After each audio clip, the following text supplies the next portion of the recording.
the king would kill a barber every once in a while, just to hide the horns growing on his head. In his mind, only dead people could keep the secret. So after getting a haircut, he would always have the barber go to the chest and take his payment. Then, he would secretly attack from behind, and push him into a deep, mysterious cave. Thus, every time the king needed a haircut, soldiers would search the town for a new barber, and without exception, every barber would go in and never return. Soon, the day came again for the king's haircut. The soldiers were searching everywhere for a barber, and an unlucky boy was chosen. His mother could hardly accept it, so she packed 3 cakes for him to eat on the way. Led by the soldiers, the boy soon arrived at the palace. He then met the king, high and mighty. Once all the soldiers left, the king wasted no time and pulled out a small knife for the boy to cut his hair. When the king took off his hat, the boy was shocked by what he saw. A horn was growing on the king's head. In order to save his life, the boy pretended nothing was wrong and continued cutting. After a haircut lasting 2.5 minutes, the king was very pleased with his new look. So, he decided to reward the boy with a fortune in gold. He told the boy to go to the chest beside him to take the money. But as the boy opened the chest, the king suddenly pushed him into it. Inside the chest, there was no gold, only a deep,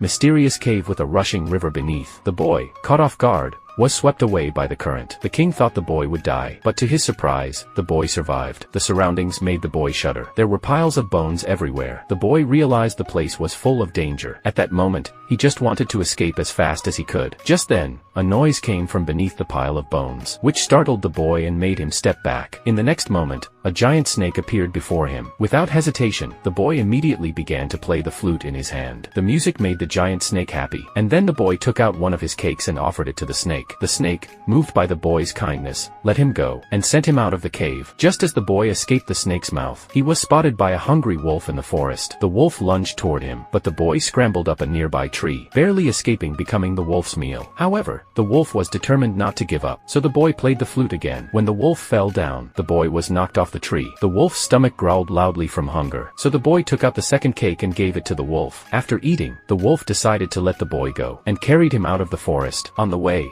they passed a house by a lake, so the boy waved goodbye to the wolf. He thought he would spend the night there, but little did he know, he was walking into a trap. The house was owned by a famished old witch. Seeing a new victim at her door, the witch used magic to transform into an old woman. She warmly welcomed the boy inside, and as soon as he sat down, the witch revealed her true form.